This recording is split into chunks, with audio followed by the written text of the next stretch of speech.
కోకాపేటలో CM Revanth Reddy పర్యటిస్తున్నారు. Hare Krishna heritage tower కు శంకుస్థాపన చేశారు. ఇప్పుడు లైవ్ చూద్దాం.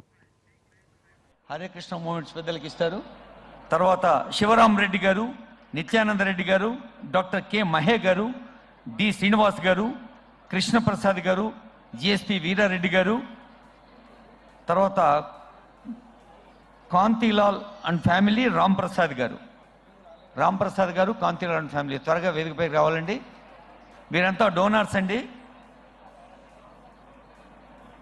మీరు ఆ దృశ్యాన్ని చూసి ఆనందాన్ని ఆస్వాదించే క్రమంలో దాదాపు ₹1,00,00,000 నుంచి 10 కోట్ల దాకా దానం చేసిన భూరి విరాళం అందించిన వారిని మీరు కరతాళ ధ్వనులతో అభినందించడం మర్చిపోతున్నారు.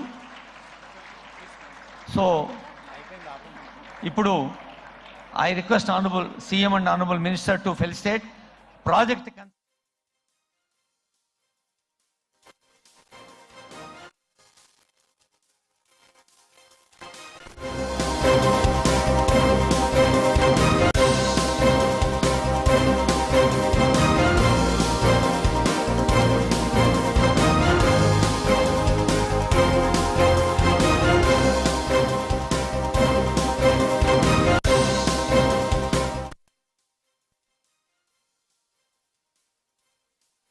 మిత్రుడు ప్రకాష్ గౌడ్ గారు, శాసనసభ్యులు డాక్టర్ రాజేష్ రెడ్డి గారు, అదేవిధంగా డాక్టర్ రోహిన్ రెడ్డి గారు, వేదిక మీద ఉన్న పెద్దలు, హరే కృష్ణ సంస్థ పెద్దలందరూ, స్వామి భక్తులందరికీ నమస్కారం, ధన్యవాదాలు తెలియజేస్తూ, ఇంత గొప్ప కార్యక్రమంలో జీవితంలో ఎప్పుడో ఒక్కసారి ఇలాంటి అరుదైన అవకాశం ప్రజాప్రతినిధులకు వస్తుంది. ఇది సమాజం కోసం ఒక గొప్ప భక్తి భావంతో మన భవిష్యత్ తరాలకు ఉపయోగపడే విధంగా ఇంత గొప్ప మందిరాన్ని, ధ్యాన కేంద్రాన్ని నార్సింగ్ ప్రాంతంలో నిర్మించడం, ఈ ప్రారంభోత్సవ కార్యక్రమానికి నేను ముఖ్య అతిథులుగా రావడం ఈ జన్మ సుకృతం అని నేను భావిస్తున్నా.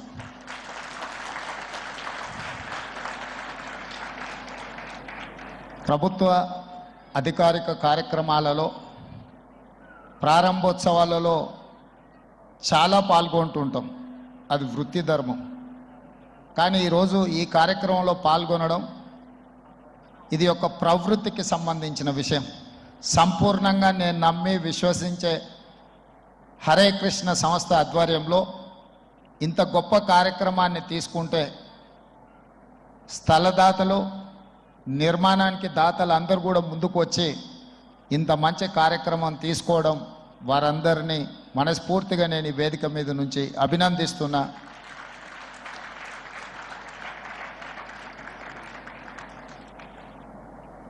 ఈ ప్రాంతం తెలంగాణ రాష్ట్రానికి ఆర్థిక క్షేత్రం. ఇక్కడ మెకానికల్ లైఫ్, కాంక్రీట్ జంగల్. ఈ మెకానికల్ లైఫ్, కాంక్రీట్ జంగల్లో ఒక మనశ్శాంతి వెతుక్కోవాలి, ఒక స్ఫూర్తిని పొందాలి. ఆ స్ఫూర్తి తమ భవిష్యత్తుకు ఉపయోగపడాలని ఆలోచన చేస్తే ఈ మందిరానికి వస్తే తప్పకుండా ఆ స్ఫూర్తి ప్రాంతంలో ఉండే లక్షలాది మందికి, రాష్ట్రంలో ఇతర రాష్ట్రాల నుంచి వచ్చే వాళ్లకు దక్కుతుంది అని చెప్పి నేను సంపూర్ణంగా విశ్వసిస్తున్నా. ఈరోజు ఈ కార్యక్రమం ఇది ఏ ఒక్క వ్యక్తి కోసమో, ఒక్క తరం కోసమో చేస్తున్న కార్యక్రమం కాదు. సమాజంలో ఉన్న చాలామందికి ఒక స్ఫూర్తినిచ్చే విధంగా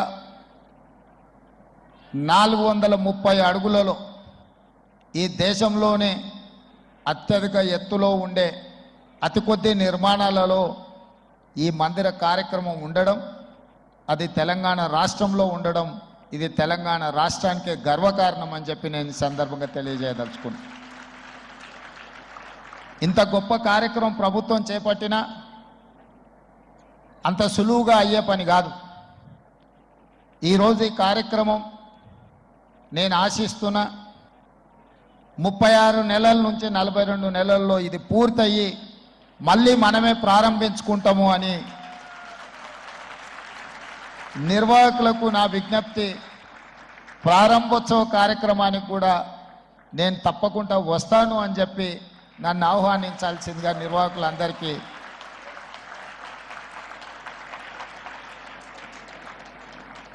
ఎందుకంటే ఇంత గొప్ప అవకాశం, అరుదైన అవకాశం కొద్ది మందికే దక్కుతుంది. ఈ అవకాశం చరిత్రలో నిలుస్తుంది. ఇలాంటి అరుదైన అవకాశాన్ని వదులుకోకుండా ముందుకు వెళ్ళాలనేది నా ఆలోచన. వాస్తవంగా 23 తారీఖు రోజు ఉండే కార్యక్రమం అనుకోని పరిస్థితుల్లో నేను ఢిల్లీ వెళ్ళాల్సి వచ్చింది. అయినా 25 తారీఖు రోజు మళ్ళీ నేనే ఈ కార్యక్రమానికి వచ్చే అదృష్టం కలిగింది అంటే ఇది నేను హాజరు అవ్వాలి అని ఆ దేవుడి సందేశం, ఆదేశం అని నేను భావిస్తున్నా. అదేవిధంగా మిత్రులు శ్రీధర్ బాబు గారు ఒక అంశాన్ని ప్రస్తావించారు. హైదరాబాద్ నగరం చుట్టూతో ఉన్న ఈ లేక్ ప్రొటెక్షన్, ఈ చెరువుల యొక్క సంరక్షణ, ఈ చెరువులు మన జీవనాధారం, మన సంస్కృతి. హైదరాబాద్ నగరంలో ప్రధానంగా 1908లో వచ్చిన వరదలు, ముఖ్యంగా 115 సంవత్సరాల క్రితం ఈ నగరం మీద వరదలు ఉప్పెనై కమ్మేసి వేలాది మంది ప్రాణాలను బలిగొన్నది. ఆనాటి పాలకుడు నిజాం సర్కార్ చెల్లించిపోయి వేలాది మంది ప్రాణాలు కోల్పోవడానికి కారణమైన ఈ వరదల్ని నియంత్రించాలి అని అంటే ఏమి చేయాలి అని ప్రపంచంలో ఉండే గొప్ప వ్యక్తులందరినీ సంప్రదించి మోక్షగుండం విశ్వేశ్వరయ్య గారిని, ప్రపంచానికే ఒక ఆర్కిటెక్ట్ అయిన మోక్షగుండం విశ్వేశ్వరయ్య గారిని నియమించడం జరిగింది.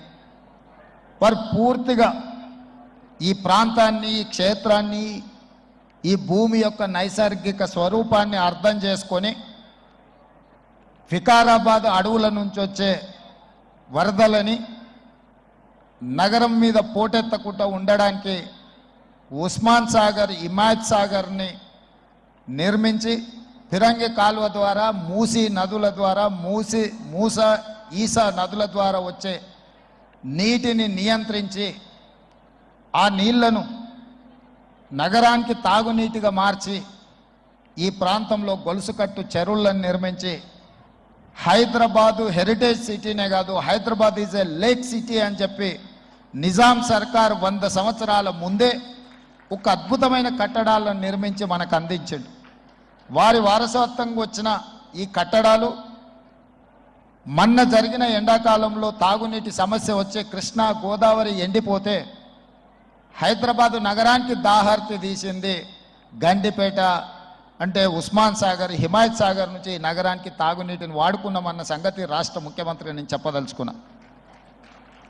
ఈ ప్రజలకు కోట్లాది మంది దాహార్తిని తీర్చే ఈ యొక్క చెరువులను శ్రీమంతులుగా, గొప్ప వ్యక్తులుగా ఉన్న వాళ్ళు వాటి పక్కనే ఫామ్ హౌజ్ల పేరు మీద నిర్మించుకొని వాళ్ళ డ్రైనేజ్ కాలువలు తీసుకెళ్ళి గండిపేటలో కలిపినారు.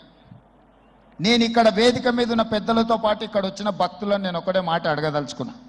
ఇవాళ వాళ్ళ విలాసవంతమైన జీవితం కోసం నిర్మించుకున్న ఫామ్ హౌజ్ల నుంచి వచ్చే డ్రైనేజ్ గండిపేటలో హిమాయత్ సాగర్ తాగునీటిలో కలిపితే ఆ నీళ్లు హైదరాబాదు నగరానికి తాగడానికి సరఫరా చేస్తుంటే వాళ్ళు నిర్మించిన అక్రమ నిర్మాణాలను వదిలేస్తే ఇక నేను ప్రజాప్రతినిధిగా విఫలమైనట్ట కాదా మీరు ఒక్కసారి ఆలోచన చేయండి. అందుకే ఒత్తిడి వచ్చినా, మిత్రులకు ఫామ్ హౌజులు ఉన్నా ఏవి వదలకుండా హైడ్రా అనే ఒక సంస్థను ఏర్పాటు చేసి తెలియకుంటేనే ప్రజాప్రతినిధులం కొన్ని మన దినచర్యల్లో భాగంగా కొన్ని తప్పిదాలు చేస్తుంటాం. తప్పులు తెలవకుంటేనే కొన్ని తప్పులు జరిగిపోతుంటాయి. మరి ఆ ఖాతాను సవరించుకోవడానికి, ఆ బ్యాలెన్స్ షీట్ను సవరించుకోవడానికి